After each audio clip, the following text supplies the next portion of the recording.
नमस्कार, सगरमाथा प्राइम समाचारमा स्वागत छ। म प्रसन्न ढुङ्गाना। नमस्कार, म मेनुका श्रेष्ठ। सुरुमा प्रमुख समाचार।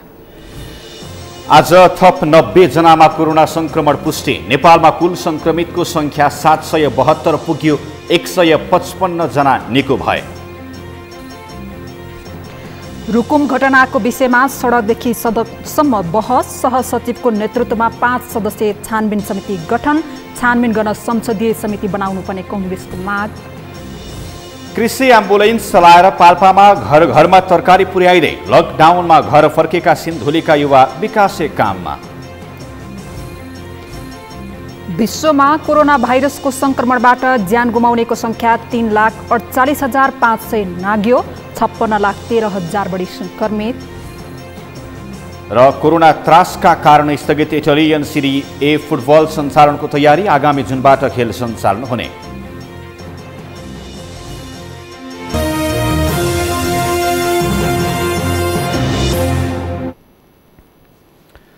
सगरमाथा प्राइम समाचार अब विस्तारमा। नेपालमा आज थप 90 जनामा कोरोना संक्रमण पुष्टि भएको छ। यो सँगै कोरोना संक्रमितको संख्या 772 पुगेको छ। मन्त्रालयले दिएको जानकारी अनुसार 155 जना संक्रमित भने उपचारपछि निको भएका छन्। अमृतराज काफ्लेको रिपोर्ट। स्वास्थ्य तथा जनसङ्ख्या मन्त्रालयका अनुसार देशका विभिन्न प्रयोगशालामा भएको परीक्षणमा 90 जनाको रिपोर्ट पोजिटिभ देखिएको छ। 2 वर्षीय बालिकामा समेत कोरोना संक्रमण देखिएको छ। मन्त्रालयका प्रवक्ता डाक्टर विकास देवकोटाका अनुसार राष्ट्रिय जनस्वास्थ्य प्रयोगशालामा गरिएको पीसीआर परीक्षणमा पछिल्लो पटक 35 जनाको रिपोर्ट पोजिटिभ आएको छ। महोत्तरी, जुम्ला लगायतका जिल्लाका नागरिक संक्रमित बनेका छन्। नेपालमा पहिलो पटक स्याङ्जा र अर्घाखाँचीमा समेत कोरोना संक्रमित थपिएका छन्। पछिल्लो अपडेट अनुसार राष्ट्रिय जनस्वास्थ्य प्रयोगशालामा गरिएको परीक्षणमा 35 जनाको पोजिटिभ रिपोर्ट आएको छ।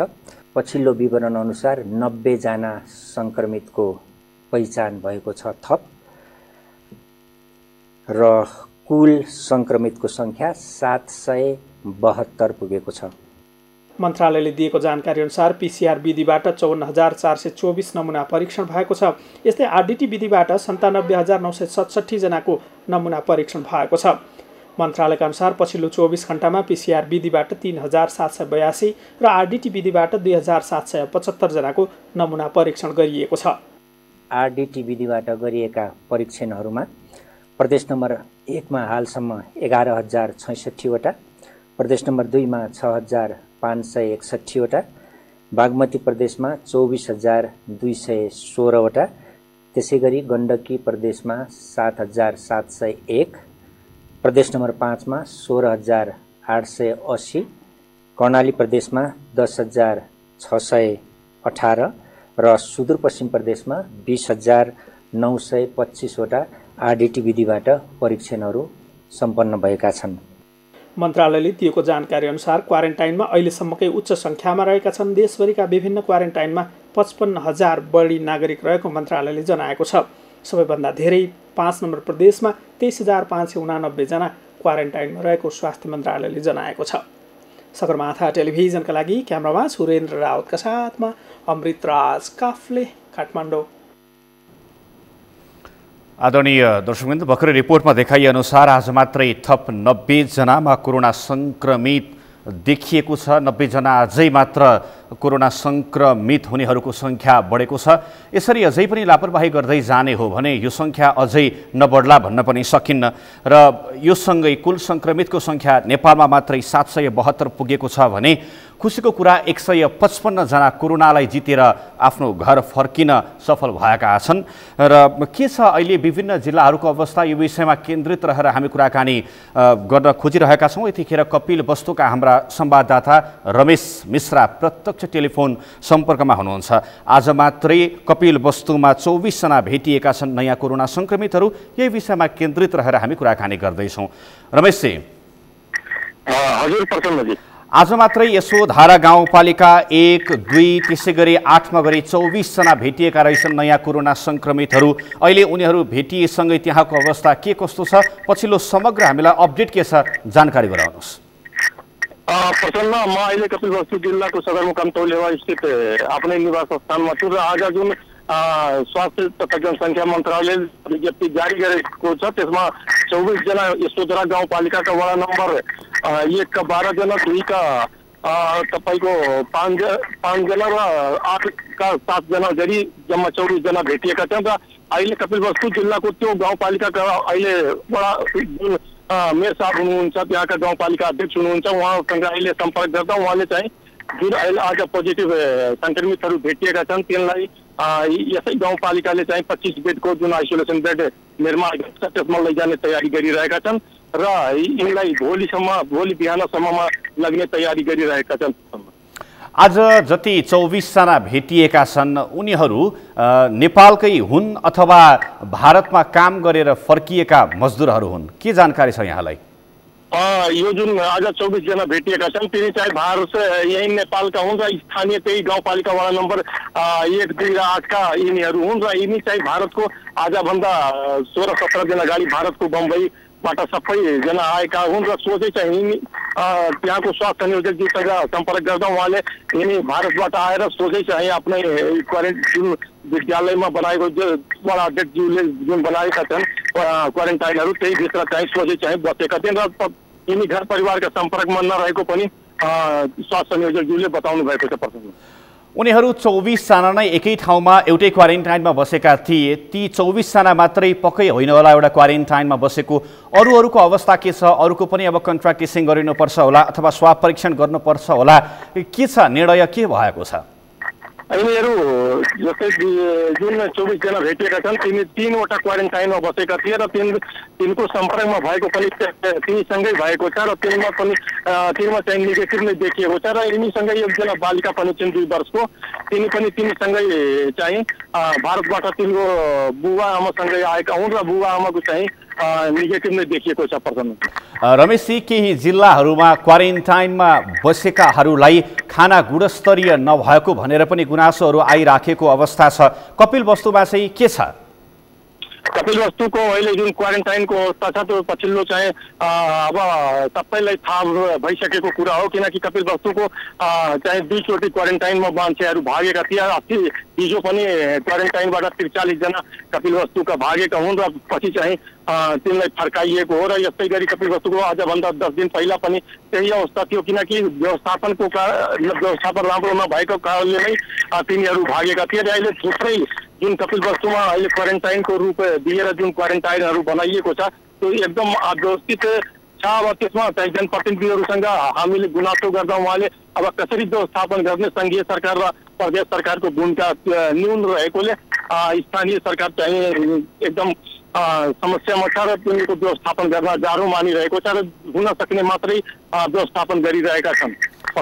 हस्, यहाँलाई जानकारीका लागि धन्यवाद। सुरक्षित रूपमा रिपोर्टिङ गर्दै गर्नुहोला। दर्शकवृन्द, उहाँ हुनुहुन्थ्यो हाम्रा संवाददाता कपिलवस्तुका रमेश मिश्रा र त्यहाँ रहेको क्वारेन्टाइन पनि व्यवस्थित छैन भन्ने जानकारी हामीलाई गराउनु भएको छ। यस्तो सङ्क्रमणकालीन अवस्थामा क्वारेन्टाइन व्यवस्थित नहुनु यो आफैमा पनि लज्जास्पद कुरा हो र यसतर्फ सम्बन्धित निकायको ध्यान छिटोभन्दा छिटो जाओस्, हाम्रो आग्रह पनि यति नै हो। यसै गरी अब हामी लाग्दैछौँ अर्घाखाँचीतर्फ। अर्घाखाँचीमा आज मात्रै 2 जना देखिएका छन्। यो नयाँ सङ्क्रमितहरूको सङ्ख्या पनि हो।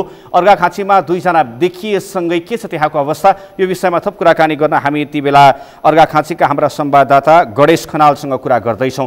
गणेश चाहिँ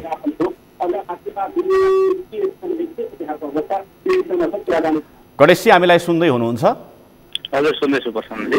टेलिभिजनको भोल्युम म्युट गरिदिनु होला। गणेशजी, आज मात्रै अर्घाखाँचीमा 2 जना देखिएका छन् नयाँ कोरोना सङ्क्रमितहरू। अहिले उनीहरू देखिसके पछाडि 2 जना नयाँ सङ्क्रमितहरू देखिसकेपछिको अर्घाखाँचीको पछिल्लो अवस्था के छ, जानकारी गराउनुहोस्। यहाँले अगाडि भने जस्तै गरेर अर्घाखाँचीमा कोरोना कोभिड-19 देशभरि सङ्क्रमणको दर बढिरहँदा अर्घाखाँचीमा हालसम्म कुनै पनि त्यस्तो खालका सङ्क्रमितहरू भेटिएका थिएनन्। पहिलो पटक अर्घाखाँचीमा हिजो भैरवाङ रहेको प्रादेशिक कोरोना प्रयोगशालाबाट 2 जना प्रमाणित भएको हामीलाई जानकारी भयो। यहाँले अगाडि पनि हामीलाई जानकारी गराउनु भएको छ। 2 जना भेटिनु भएको छ। उहाँसँगै सो क्वारेन्टाइनमा 5 जना रहनु भएको थियो। 5 जना मध्ये 2 जना 3 जनाको नेगेटिभ र 2 जनाको पोजिटिभ आएको छ। उहाँहरू भारतबाट हिँड्दै आउनु भएको हो। पाडिनी गाउँपालिकामा आज मात्रै 2 जना देखिसके पछाडि त्यहाँ सिल गर्ने व्यवस्था गरिएको छ कि अथवा अरू के छ? त्यस्तो सिल हामीले खास गरेर जिल्ला प्रशासनमा भएको केही दिन अगाडिको सर्वदलीय बैठकमै सीमा नाकाहरू सिल भएका छन्। खास गरेर अर्घाखाँचीमा सुरुको पहिलो चरणमै लकडाउनको एउटा आरम्भ भएको थियो। देशभरमध्ये सबैभन्दा पहिला अर्घाखाँचीमा लकडाउनको सुरुवात गरिएको थियो। लकडाउन सुरुदेखि नै छ र पछिल्लो समय अझै बढी छिमेकी जिल्ला कपिलवस्तुमा र रूपन्देहीमा जसरी कोरोना संक्रमितको दर बढ्दै गइसकेपछि सीमा नाकाहरूलाई सिल गरिएको छ। यद्यपि अर्घाखाँची भित्र चाहिँ सिल गरिएको छैन र लकडाउनलाई निरन्तरता दिइरहेको छ। अति आवश्यकता सामग्रीहरू बोक्नको लागि केही सवारी साधनहरूलाई अनुमति दिएको छ। त्यो जिल्ला प्रशासन मार्फत अनुमति दिने प्रचलन बढाइएको छ र यहाँ विकास निर्माणका कामहरू सुचारू भएको कारणले गर्दा अलि लकडाउन खुकुलो हो कि भन्ने खालको भावना हुन्छ। लकडाउनमा विकास निर्माणका काम गरिसकेपछि स्वाभाविक हिसाबले त्यसबाट विभिन्न ठाउँका जस्तो ट्र्याक्टरहरू चल्नुपर्ने, टिप्परहरू चल्नुपर्ने, त्यसै गरी निर्माण सामग्रीहरू बोक्नको लागि पसलहरूलाई निश्चित समयमा खोल्न दिनुपर्ने कारणले गर्दा केही खुकुलो भएको महसुस गरिएको छ विकास निर्माणका कामले देख्दाखेरि। अन्यत्र मात्र भने लकडाउन एकदम प्रभावकारी तरिकाले नै भएको हामीले पाएका छौँ। सरसर्ती हेर्दै गर्दाखेरि लकडाउन खुकुलो पनि भइरहेको छ। एकातिर आज मात्रै 2 जना देखिएका छन्। यसरी हेर्दै गर्दाखेरि अब यसको सङ्क्रमणको दर पनि धेरै बढ्न सक्ने देखिन्छ। हुन त क्वारेन्टाइनमा रहेका 5 जनाको सङ्ख्या रहेको छ भनेर यहाँले भर्खरै मात्र भनिसक्नु भएको छ। 2 जना आज जुन क्वारेन्टाइनमा रहेका मानिसहरूमा देखिएको थियो, बाँकी रहेका अरू 3 जनाको स्वाब परीक्षण भएको छ कि छैन? के छ अब त्यसको प्रक्रिया चाहिँ? यहाँलाई मैले जानकारी गराउनुपर्छ। हाम्रो खास गरेर अर्घाखाँचीमा क्वारेन्टाइनमा 2134 जना मानिसहरू बसेका छन्। मैले भन्न खोजेको जुन ठाउँमा संक्रमित देखिए पाडिनी गाउँपालिकामा, पाडिनी गाउँपालिकाको पालीको कमला माविमा रहेको क्वारेन्टाइनमा बसेका 5 जनाको संख्या पुरा गरेको हो मैले। त्यहाँ चाहिँ 5 जना बस्नु भएको थियो र 5 जना मध्ये 5 जना इन्डियाबाट आउनुभएको, भारतबाट आउनुभएको थियो। 3 जनामा 5 जनाको स्वाब टेस्ट गरिएको थियो। त्यसमध्ये 2 जनालाई पोजिटिभ देखिएको छ, 3 जनालाई नेगेटिभ देखिएको छ। यद्यपि 3 जनालाई नेगेटिभ देखिए पनि फेरि उहाँहरू क्वारेन्टाइनमा रहनु भएको छ। उहाँको स्वाब फेरि टेस्ट गरेर निर्गल गरिसकेपछि मात्र उहाँलाई डिस्चार्ज गर्ने भन्ने हामीलाई जानकारी प्राप्त भएको छ। जिल्लाभरमा चाहिँ 2134 जना अहिले क्वारेन्टाइनमा रहनु भएको छ, जस्तो सन्धिखर्क नगरपालिका हाम्रो अर्घाखाँचीमा 6वटा स्थानमा तह छन्। त्यसमा 3वटा नगरपालिका र 3वटा गाउँपालिका रहेका छन्। जसअनुसार सनपमा 301, भोटा स्थानमा 564, सिद्धगङ्गामा 567, पाडिनी गाउँपालिकामा 196, मालदानी गाउँपालिकामा 398 र छत्रदेवमा 108 गरी 2134 जना 132 क्वारेन्टाइन स्थलमा उहाँहरू बस्नु भएको छ। जम्मा अर्घाखाँचीमा बेड सङ्ख्याको हिसाबले हेर्ने हो भने 2394 मात्र अहिलेसम्मको स्थिति हामीले भन्न सक्छौँ र क्वारेन्टाइन स्थलहरूलाई बढाउने भनेर पनि यहाँ निर्णय भएको छ। आजै मात्र जिल्ला प्रशासनमा भएको बैठकमा आइसोलेसन कक्ष हामीले यहाँका बिरामीलाई दाङ अथवा रूपन्देही पठाउनु पर्दा झन् पीडा हुने, बिरामीलाई आत्मबल गिर्नु जस्तो समस्या हुन्छन् भनेर अर्घाखाँचीको सदरमुकाम सन्धिखर्कमा रहेको रविचित्र माध्यमिक विद्यालयलाई क्वारेन्टाइन आइसोलेसन कक्ष बनाउने भनेर आजबाट काम प्रारम्भ भएको छ। सम्भवतः 1-2 दिनमै त्यहाँ आइसोलेसन कक्ष निर्माण भइसक्नेछ। त्यसपछि केही सहज हुने हामीले अनुमान गरेका छौँ। र अब खास गरेर इन्डियाबाट धेरै मानिसहरू कोही हिँड्दै र कोही विभिन्न यातायातको साधन प्रयोग गरेर आइसकेको हुनाले अब सङ्क्रमितको सङ्ख्या धेरै नै बढ्न सक्छ भनेर हामीले अनुमान गर्न सक्छौँ। यद्यपि कसैमा नहोला, हामी कामना गरौँ त्यस्तो खालको सङ्क्रमण कसैलाई नहोस्। तर हामीले तयारीको हिसाबले त्यहाँको स्थायी मूल्याङ्कन गर्दाखेरि सङ्क्रमणको सङ्ख्या बढ्न सक्छ भन्ने हिसाबले नै स्वाब टेस्ट गर्नेको लागि किट अभाव छ। किट अभाव भएको कारणले गर्दा प्रदेश र सङ्घको लागि पठाउने हामीले यहाँ निर्णय पनि भइसकेको छ। प्रसन्नजी हो, अर्घाखाँचीमा 2134 जना अहिले क्वारेन्टाइनमा बसिरहेका छन्, आफ्नो स्वास्थ्यलाई सुधार गर्न खोजिरहेका छन्। यही अवस्थामा उनीहरूको कोरोना पोजिटिभ अथवा यहाँ भनौँ कोरोनाको परीक्षण चाहिँ भएको छ कि छैन, अथवा स्वाब परीक्षण गर्ने काम भनौँ आरडिटी परीक्षण भएको छ कि छैन? हुन त आरडिटी परीक्षणमा केही हदसम्म पोजिटिभ देखिएकै कारणले गर्दाखेरि हो क्वारेन्टाइनमा राखिएको कि के छ त्यहाँको 2134 जनाको समग्र अवस्था चाहिँ? 2134 खास गरेर अहिले पछिल्लो 2-3 दिन यतादेखि भारतभर पहिलो हामीले यो 2-3 दिनभन्दा अगाडि हेऱ्यौँ भने झन्डै जिल्लाभर 30-34 जना क्वारेन्टाइनमा रहनु भएको थियो भने पछिल्लो 2-3 दिनको यो डाटा अनुसार भारतमा उल्लेखनीय मान्छेहरू आइसकेपछि यो संख्या वृद्धि भएको। अर्घाखाँचीमा खास गरेर आज ती चेकलाई प्राथमिकतामा राखिएको छैन र यी जम्मा क्वारेन्टाइनमा बसेका 2134 जनालाई पनि हामीले स्वाब टेस्टको काम पनि प्रारम्भ भएको छैन। 14 दिन बसिसकेपछि मात्र स्वाब लिने भनेर हामीलाई गाउँपालिका सरकारका प्रमुखहरूले जानकारी दिइरहेका छन्। जिल्ला प्रशासन कार्यालयका प्रमुख जिल्लाधिकारी विजयराज पौडेलले हामीलाई त्यो जानकारी दिनुभएको छ र फेरि हामीले स्वाब परीक्षण गर्नको लागि पठाउँदा पनि किट नभएको कारणले गर्दा किटको अभाव छ भनेर प्रदेश सरकारले यहाँको सरकारहरूलाई यहाँका प्रशासकहरूलाई जानकारी गराएकोले त्यो स्वाब दिनु पनि ढिला हुने अथवा 14 दिनपछि पनि स्वाब नलिकन घर पठाउनु पर्ने परिस्थिति आउन सक्छ कि भन्ने खालका चुनौतीहरू पनि यहाँ देखिएका छन्। त्यसले गर्दाखेरि क्वारेन्टाइनको अवस्थालाई हामीले यसो हो भन्न सक्ने स्थिति चाहिँ छैन। हस्, यहाँलाई समग्र जानकारीका लागि धन्यवाद। दर्शकवृन्द, उहाँ हुनुहुन्थ्यो गणेश खनाल, हामीसँग अर्घाखाँचीबाट कुराकानी गर्दै हुनुहुन्थ्यो। अर्घाखाँचीमा आज मात्रै 2 जना नयाँ सङ्क्रमितहरू देखिएका छन् र यो पहिलो पटक हो। अर्घाखाँचीकै पाडिनी गाउँपालिकामा रहेका 2 जनामा कोरोना भाइरस सङ्क्रमितहरू पहिलो पटक देखिएका छन्। यही विषयमा केन्द्रित रहेर हामीले कुराकानी गरेका थियौँ। हामी सगरमाथा प्राइम समाचारमा छौँ। अब बाँकी समाचार। रुकुम पश्चिमको चौरजहारीमा भएको घटनाले सडक र सदन तातेको छ। सामाजिक सञ्जालमा चौरजहारी घटनाका विषयमा विभिन्न टिक्का टिप्पणी भएका छन्।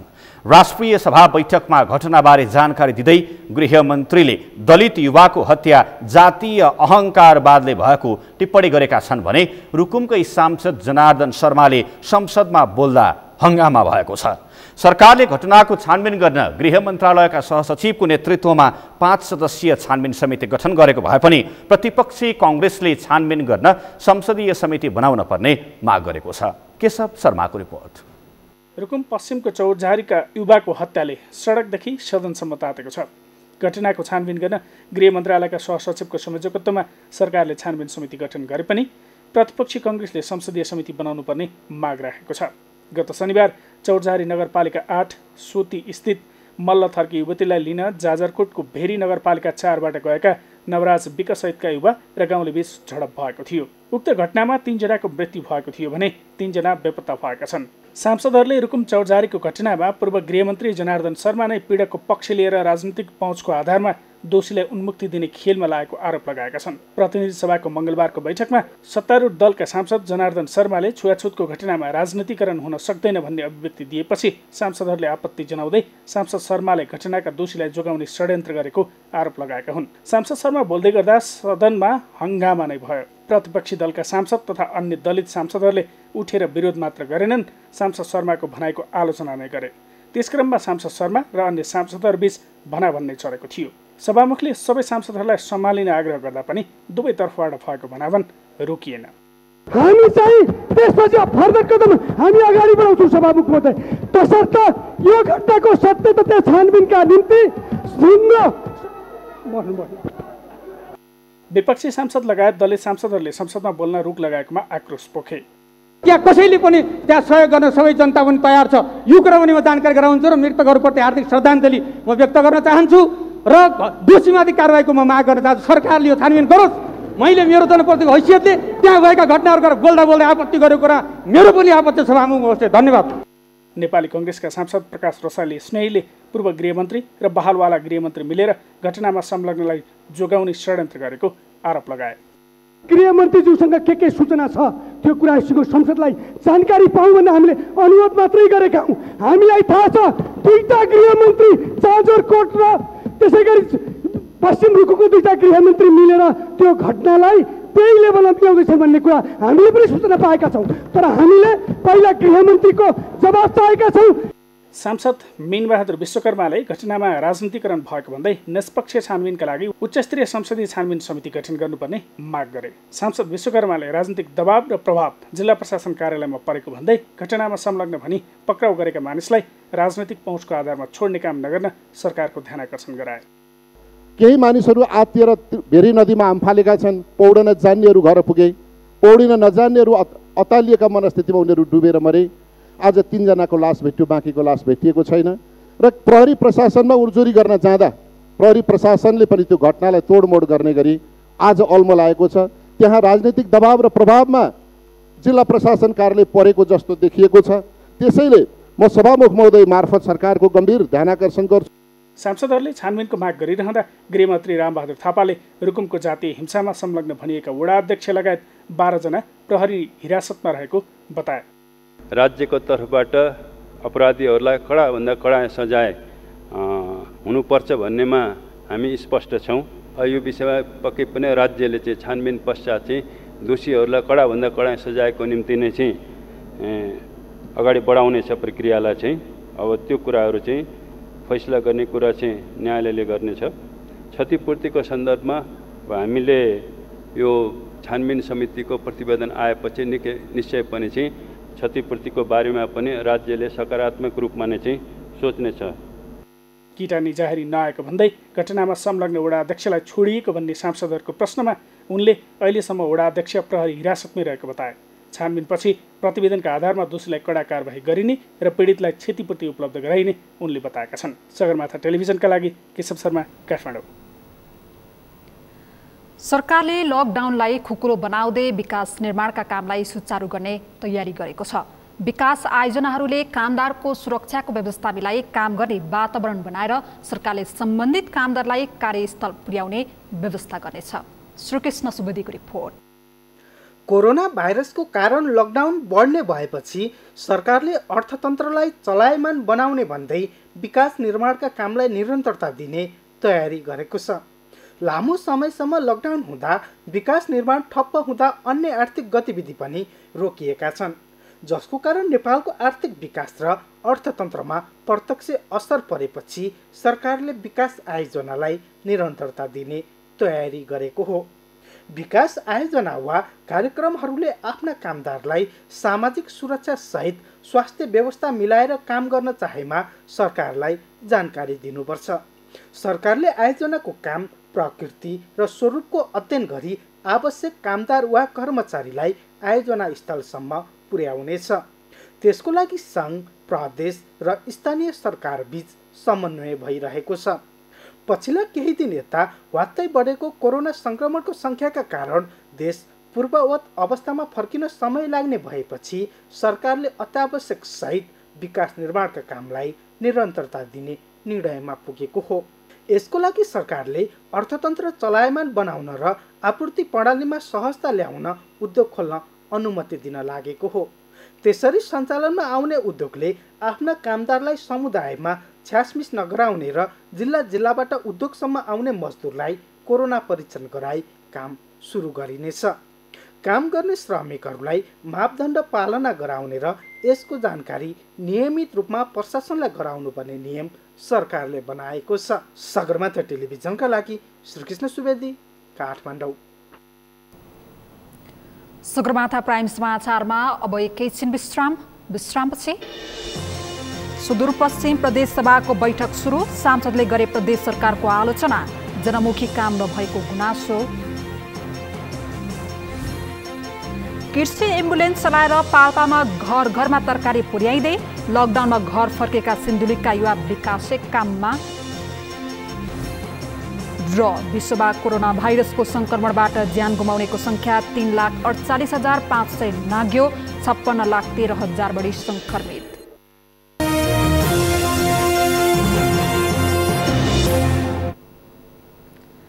विश्रामपछि सगरमाथा प्राइम समाचारमा स्वागत छ।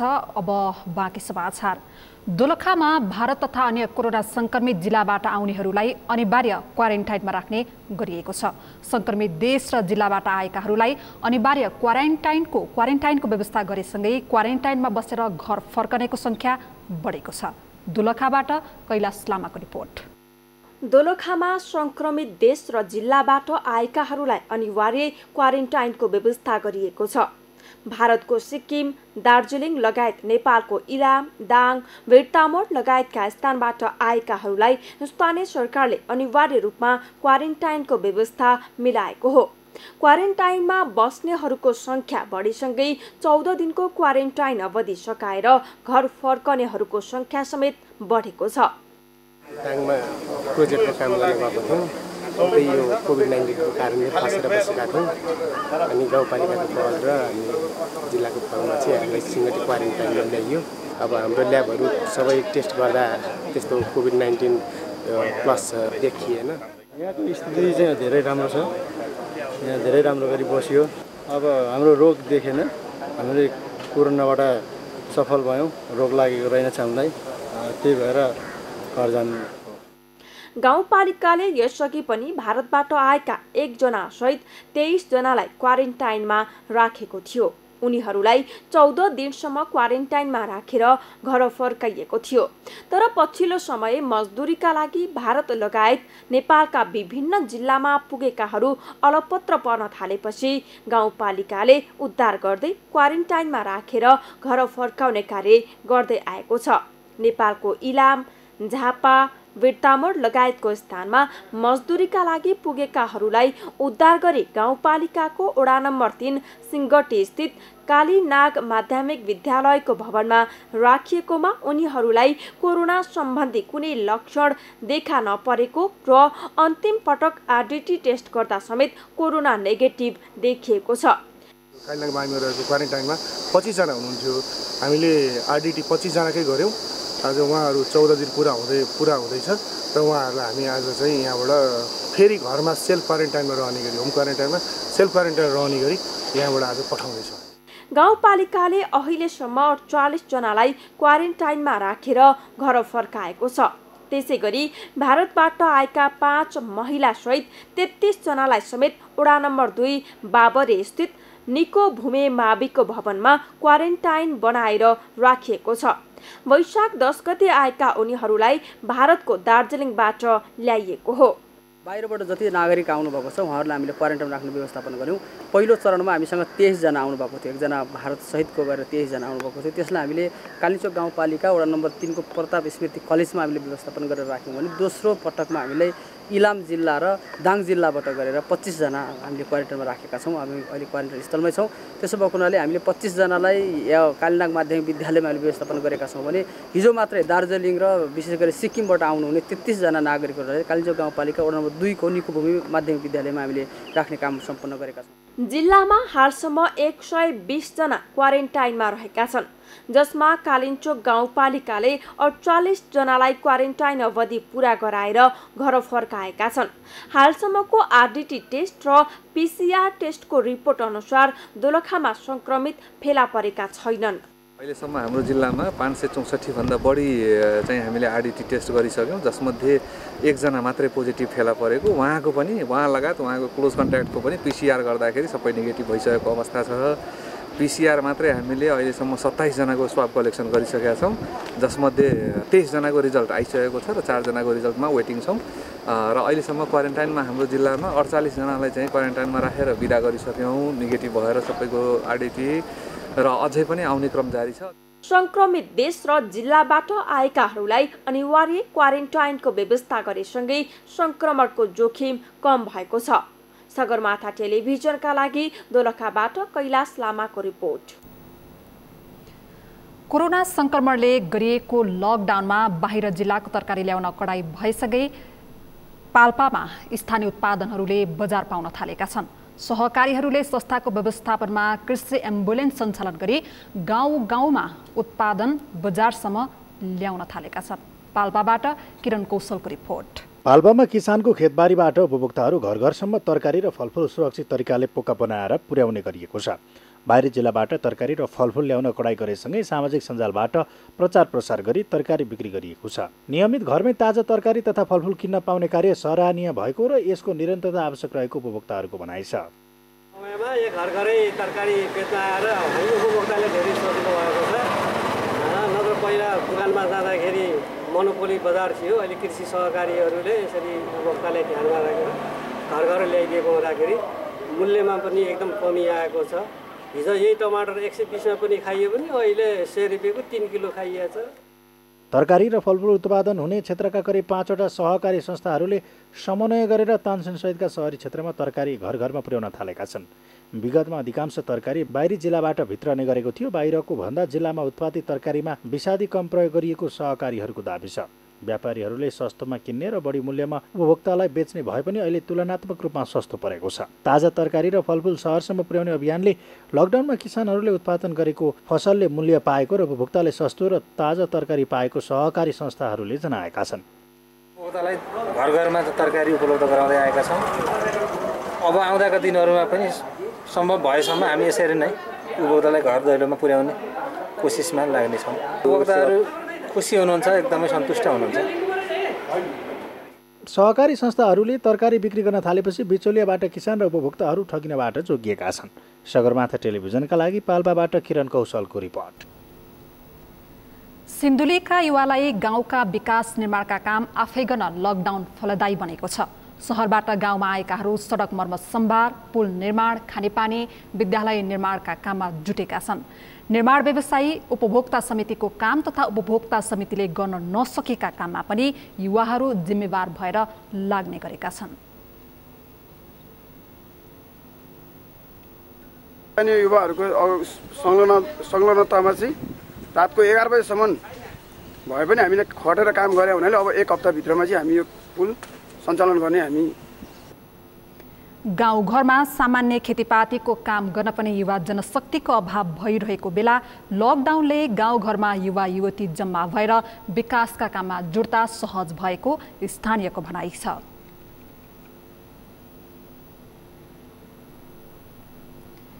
केही दिनदेखि कैलालीको धनगढीमा मनपरी ढङ्गले विद्युत कटौती हुन थालेको छ। गर्मीको मार नगरवासीहरूले झेलिरहेका बेला अघोषित लोड सेटिङ सुरु भएको छ। उपमहानगरपालिका सहित आसपासका क्षेत्रमा विद्युत आउने जाने गरेका कारण नगरवासी हैरान भएका छन्। निरन्तर लामो समय बत्ती जान थालेपछि जनजीवन प्रभावित भएको छ। कैलालीबाट दिनेश विष्टको रिपोर्ट। पछिल्लो 2 दिन यता धनगढीमा अत्याधिक गर्मी भएसँगै अनियमित विद्युत कटौती हुन थालेपछि दैनिकी कष्टकर बने पनि प्राधिकरणले समस्या समाधान गर्न सकेको छैन। हरेक वर्ष गर्मी मौसममा विद्युत खपत बढ्दा ट्रान्समिटर लगायतका उपकरणमा खराबी देखिने गरेको छ। प्राधिकरणले यस्तो समस्या समाधानका लागि पूर्वयोजना नबनाउँदा उपभोक्ताले हैरानी खेप्नुका साथै प्राधिकरणकै आमदानी गुम्ने गरेको छ। विद्युत कटौती भए वैकल्पिक उपकरणको समेत बिक्री हुने हुँदा व्यापारीसँगको मिलेमत्वमा अघोषित लोडसेडिङ गर्ने गरेको आरोप समेत लागेको छ। सहरी क्षेत्रमा विद्युतीय उपकरणको बढ्दो प्रयोग भएका बेला हुने कटौतीले जनजीवन असहज बनाएको छ। बिजुली आउने जाने गर्दा विद्युतीय उपकरणमा समेत क्षति पुग्ने गरेको छ। 3-4 दिन यता यस्तै देखिराखेको छ हैन। अब यो गर्मीको बेला फेरि अहिले यो कोभिड-19 को महामारीको बेला चाहिँ अब यस्तो हुनु नपर्ने हो, किनभने एक त गर्मी छ, एक त यस्तो महामारी छ हैन। विदेशबाट इन्डियाबाट मान्छेहरू भित्राइरहेछ सरकारले, तिनीहरूलाई पनि छुट्टै व्यवस्था गर्नुपर्ने स्थिति छ हैन। अब यो अवस्थामा चाहिँ विद्युत प्राधिकरणले यसमा अलि विशेष ध्यान दिनुपर्ने देखिन्छ। धनगढी वितरण केन्द्रले विभिन्न बहाना बनाएर विद्युत कटौती गर्दा गृहिणी, विद्यार्थी, उद्योगी, व्यापारीहरूले समस्या झेल्नु परेको छ भने विद्युत नभएपछि पङ्खा, एसी, कुलर लगायतका उपकरण चलाउन नपाउँदा चर्को गर्मी कटाउन मुस्किल परिरहेको छ। राति पनि हजुरको अब सुत्दाखेरि पनि एकछिन पङ्खा पनि सुतौँ भने त्यो पनि नहुने भयो। धेरै समस्या छ हेर्नुहोस्।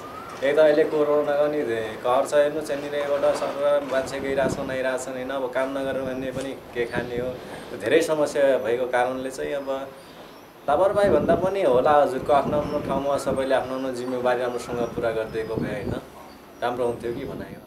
132 केबी राष्ट्रिय प्रसारणमा सिस्टमको समस्याले अत्तरियादेखि पूर्व क्षेत्रमा विद्युत अवरोध भएको विद्युत प्राधिकरणले जनाएको छ। तर नेपाल विद्युत प्राधिकरण धनगढी शाखाले भने घरमा विद्युत खपत बढेको र पहिलेदेखि नै धनगढी अत्तरियामा 133 केबीको लाइनमा समस्या आएको वितरण केन्द्र प्रमुख सुरेन्द्र चौधरीले बताएका छन्। मर्मत कार्य भइरहेकाले छिट्टै विद्युत अनियमितताको समाधान हुने उनको दाबी छ। पहिला पङ्खाले काम चलाउँथ्यो भने अहिले हामी एसीको बिचमा कुलर युज गऱ्यौँ, अहिले एसी युज गर्छौँ गर्मीलाई खेप्नको लागि। नर्मल्ली अब त्यो ट्रेन्डले गर्दा पनि लोडिङको प्याटर्न अलिक बढेको छ।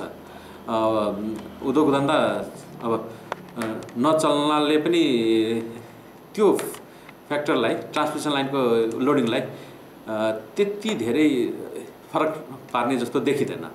अब हुन्छ हुन त उद्योग धन्दा चलेपछि अलि लोड अझै बढ्छ।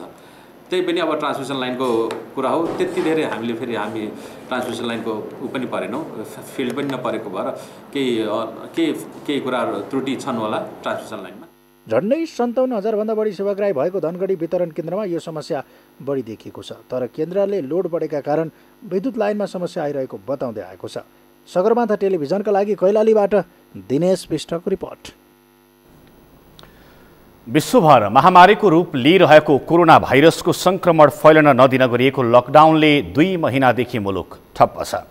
लकडाउनकै अवस्थामा पनि संक्रमितको संख्या बढ्दै जाँदा आर्थिक गतिविधि समेत ठप्प छन्। तर दोलखामा निर्माणाधीन राष्ट्रिय गौरवको माथिल्लो तामाकोशी जलविद्युत आयोजनालाई महत्त्वपूर्ण सफलता मिलेको छ। दोलखाबाट कैलाश लामाको रिपोर्ट। दोलखाको बिगो गाउँपालिका 1 को लामा बगरमा निर्माणाधीन 456 मेगावाटको माथिल्लो तामाकोशी जलविद्युत आयोजनामा महत्त्वपूर्ण सफलता प्राप्त भएको छ। कोरोना भाइरसको प्रकोपले देश लकडाउनमा हुँदा पनि लगातार काम गरेपछि निकै जटिल मानिएको 373 मिटरको तल्लो भर्टिकल साफ्टमा पेन स्टिक पाइप राख्ने काम सम्पन्न भएको छ। तामाकोशीको सबभन्दा क्रिटिकल मानिएका 2टा भर्टिकल साफ्टमध्ये 373 मिटरको तल्लो भर्टिकल साफ्टमा एन्ड्रिज हाइड्रोबाट पेनस्टेक पाइपहरू जडानको काम हाम्रो गत हप्ता सकिएको छ र त्यस्तै किसिमको माथिल्लो साफ्ट 310 मिटरको साफ्टमा जुन टेक्समाको रेलवे इन्जिनियरले अहिले हालसम्म अब 64 मिटर मात्र बाँकी रहेको अवस्था छ।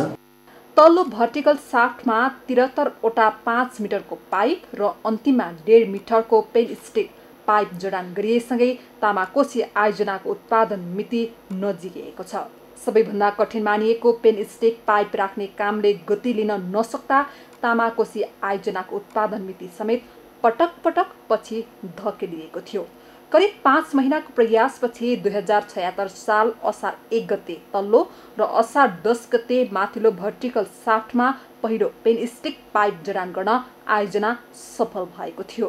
5 मिटर लम्बाइ र 27 टन तौलसम्मका पेन स्टिक पाइपलाई 35 टन क्षमता भएको ग्रेन्टी क्रेनबाट भर्टिकल साफ्टमा राखेर जडान गरिएको हो। लकडाउनको अवस्थामा पनि हामीले निर्माण कार्यलाई तीव्रताका साथ अगाडि लैरहेका छौँ। भलै हामीले सोचे जस्तो रूपमा काम गर्न सकिएको छैन, किन निर्माण सामग्रीको अभाव एकातिर छ भने अर्कोतिर ठेकदारमा पनि स्पेसियली गएर कामदारहरूमा एक किसिमको मनोवैज्ञानिक त्रास हुन्छ। त्यो त्रास हुँदाहुँदै पनि हामीले उनीहरूलाई बुस्ट गरेर उनीहरूलाई एउटा सकारात्मक सोचमा विकास गर्दा कामलाई अगाडि बढाइरहेका छौँ। आयोजनामा मुख्य कामदार तथा प्राविधिकहरू चिनिया, इटालियन, भारतीय छन् भने नेपाली कामदारहरू पनि रहेका छन्। उनीहरू लकडाउन अघिदेखि नै निरन्तर आयोजनामा रहेकोले कोरोना भाइरसको संक्रमण फैलिने त्रास समेत आयोजनामा नभएको बताइएको छ। हाल आयोजनामा 600 भन्दा बढी कामदार तथा कर्मचारीहरूले काम गरिरहेका छन्। चाइनिज कम्पनी सिनो हाइड्रोले सिभिल, अस्ट्रियन कम्पनी एन्ड्रिसले इलेक्ट्रोमेकानिकल र भारतीय कम्पनी टेक्सम्याको रेलवे इन्जिनियरिङले हाइड्रोमेकानिकलको जिम्मा लिएका छन् भने अर्को भारतीय कम्पनी केइसीले सब स्टेसन तथा प्रसारण लाइनको काम गर्दै आएको छ। स्वदेशी लगानीमा निर्माण भएको आयोजनामा समग्रमा 79.5% काम सम्पन्न भइसकेको आयोजनाले जनाएको छ। अब आयोजनाको मुख्य सुरुङमा कङ्क्रिट लाइनिङको काम अन्तिम चरणमा पुगेको छ भने अहिले सुरुङको आवश्यक ठाउँहरूमा केमिकल ग्राउन्डिङको काम भइरहेको छ। पिकिङ रन अफ रिभरको ढाँचामा निर्माण हुने यस आयोजनाको विद्युत गृह, प्रसारण लाइन लगायतका काम सम्पन्न भइसकेका छन्। सुरुङमा जुन चाहिँ ग्राउन्डिङ केमिकल ग्राउन्डिङको कामहरू केही बाँकी छ, त्यो चाहिँ अहिले भइरहेको अवस्था छ। अबको केही समयमा हामीले चाहिँ डिसिल्टिङ बेसिन र हाम्रो चाहिँ अब सम्पूर्ण बाँधको संरचना फेरि पुनः परीक्षण गर्छौँ। अहिलेको अवस्थामा गयो भने करिब तपाईँको असोजको हाराहारी किन अब सामान आउन बाँकी छ। सामान आउन बाँकी भएको कारणले त्यसलाई बनाउने, टेस्ट गर्ने, त्यस्तो सुरुङमा पानी भर्ने सबै कुराहरू गर्नलाई केही समय लाग्छ। 2067 भाद्र 17 गतेबाट मुख्य सिभिल निर्माण कार्यको सुरुवात गरिएको आयोजनामा ठेकेदार कम्पनीको ढिला सहितका कारण भारी लागत वृद्धि भएको छ। 49 अर्ब लागत अनुमान गरिएको आयोजना ठेकेदारको ढिलाइ, भूकम्प, नाकाबन्दी र अमेरिकी डलरको मूल्य वृद्धि, बजार मूल्य र समय लम्बिँदा हुने ब्याज र प्रशासनिक खर्चसहित बढेर 72 अर्ब पुग्ने अनुमान छ। सगरमाथा टेलिभिजनका लागि दोलखाबाट कैलाश लामाको रिपोर्ट। सप्तरीको कञ्चनरूप नगरपालिका 11 सिमरा चोक निवासी एक गर्भवती महिलाको आज मृत्यु भएको छ। जिल्ला स्वास्थ्य कार्यालयका अनुसार 24 वर्षीय गर्भवती महिला ममता माझीको बिहान मृत्यु भएको हो। गत जेठ 8 गते ज्वरो र पिसाब पोल्ने समस्या भएपछि उनी पति विद्यानन्द माझीलाई साथ लिएर सदरमुकाम राजविराज स्थित स्त्री रोग विशेषज्ञ डाक्टर विनिता यादवको क्लिनिकमा पुगेकी थिइन्। 102 डिग्री ज्वरो देखिएपछि डाक्टर यादवले उनको पिसाब समेत जाँच गर्न लगाएका थिइन्। पिसाबमा इन्फेक्सन देखिएपछि कोरोनाको आरटीटी जाँचको लागि समेत डाक्टर यादवले उनलाई गजेन्द्र नारायण सिंह अस्पतालमा जान सुझाव दिएका थिए।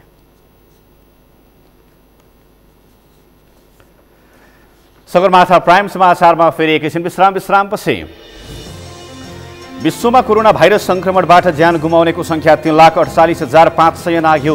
56,13,000 बढी संक्रमित। र कोरोना त्रासका कारण स्थगित इटालियन सिरी ए फुटबल सञ्चालनको तयारी। आगामी जुनबाट खेल सञ्चालन हुने।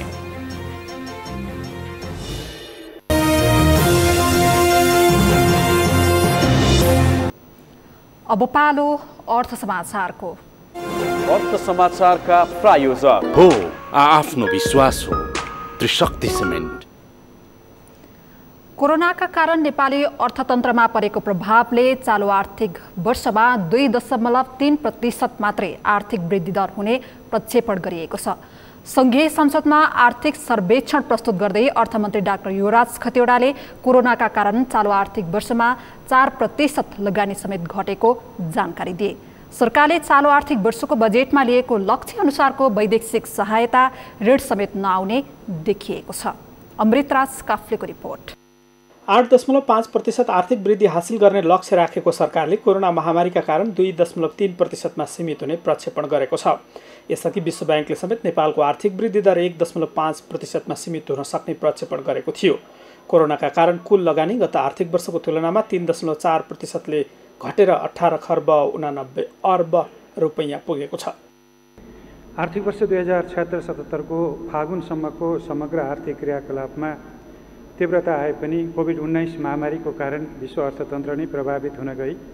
त्यसको असर नेपालको अर्थतन्त्रमा पनि पर्न गएकोले चालु आर्थिक वर्षको आर्थिक वृद्धि दर 2.3% हुने प्रारम्भिक अनुमान रहेको छ। आयातमा कमी आएकाले व्यापार घाटा कमी भएको र शोधनान्तर स्थिति बचतमा रहेको सरकारले जनाएको छ। महँगी भने अघिल्लो आर्थिक वर्षको तुलनामा झन्डै 2% बढेको छ। चालु आर्थिक वर्षमा 6.5% महँगी रहेको सरकारले जनाएको छ। यस्तो महँगी अघिल्लो आर्थिक वर्षमा 4.2% रहेको थियो। झन्डै 4 खर्ब विनियोजन गरिएको पुँजीगत खर्च समेत हुन सकेन। चालु खर्च बढेका कारण कुल सरकारी खर्च भने बढेको छ। 2077 फागुनसम्म अर्थतन्त्रका अन्य परिसूचकहरू सन्तोषजनक देखिएका छन्। मुद्रास्फीति, वैदेशिक व्यापार, भुक्तानी सन्तुलन, लगानी र वित्तीय परिसूचकहरू आर्थिक स्थायित्व अनुकूल हुँदै गएका छन्। निकासीमा भएको वृद्धि र पैठारीमा भएका कमीको कारण व्यापार घाटामा सुधार भई शोधनान्तर स्थिति बचतमा रहेको छ। सरकारले वैदेशिक अनुदान 16 अर्ब 19 करोड र ऋण 93 अर्ब 9 करोड गरी कुल 1 खर्ब 9 अर्ब 28 करोड सहायता आएको जनाएको छ। सार्वजनिक ऋण 10 खर्ब 47 अर्ब 90 करोड रहेकोमा 91 अर्ब 90 करोड थप भई फागुनसम्म कुल तिर्न बाँकी सार्वजनिक ऋण 11 खर्ब 39 अर्ब 80 करोड पुगेको छ। आन्तरिक ऋण 4 खर्ब 40 अर्ब 5 करोड र बाह्य ऋण 6 खर्ब 79 अर्ब 75 करोड रहेको छ। वैदेशिक अनुदान रु 16 अर्ब 19 करोड र ऋण रु 93 अर्ब 9 करोड गरी रु 1 खर्ब 9 अर्ब 28 करोड सहायता प्रतिबद्धता प्राप्त भएको छ। गत फागुनसम्म कुल वस्तु निर्यात 22.3%ले बढेर 74 अर्ब 91 करोड पुगेको छ भने वस्तु आयात 2.6%ले घटेर 9 खर्ब 24 अर्ब 24 करोड रुपैयाँ रहेको छ, जसका कारण व्यापार घाटा कम भएको छ। शोधनान्तर स्थिति 37 अर्ब 84 करोडले बचतमा छ। विदेशी विनिमय सञ्चित 11 खर्ब 36 अर्ब 51 करोड रुपैयाँ पुगेको छ। कृषि उत्पादन घटेको छ भने फागुनसम्ममा 21 खर्बभन्दा बढी लगानी उद्योगमा रहेको देखिएको छ, जहाँ 6,14,000 बढीले रोजगारी पाएको तथ्याङ्क सरकारले सार्वजनिक गरेको छ। फागुनसम्मको तथ्याङ्क यस्तो देखिए पनि कोरोना महामारीपछि धेरैको रोजगारी गुमेको हुन सक्ने समेत आकलन गरिएको छ। सगरमाथा टेलिभिजनका लागि क्यामेरामा सुरेन्द्र रावतका साथमा अमृतराज काफ्ले, काठमाडौँ। यो सँगै हामी सगरमाथा प्राइम समाचारको अन्त्यमा छौँ। अन्त्यमा प्रमुख समाचार फेरि एकपटक। आज थप 90 जनामा कोरोना संक्रमण पुष्टि। नेपालमा कुल संक्रमितको संख्या 772 पुग्यो। 155 जना निको भए। रुकुम घटनाको विषयमा सडकदेखि सदनसम्म बहस। सहसचिवको नेतृत्वमा 5 सदस्यीय छानबिन समिति गठन। छानबिन गर्न संसदीय समिति बनाउनु पर्ने कांग्रेसको माग। कृषि एम्बुलेन्स चलाएर पाल्पामा घर घरमा तरकारी पुर्याइदै लकडाउनमा घर फर्केका सिन्धुलीका युवा विकासे काममा।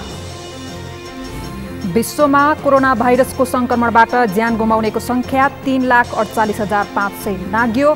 56,13,000 बढी संक्रमित। र कोरोना त्रासका कारण स्थगित इटालियन सिरी ए फुटबल सञ्चालनको तयारी। आगामी जुनबाट खेल सञ्चालन हुने।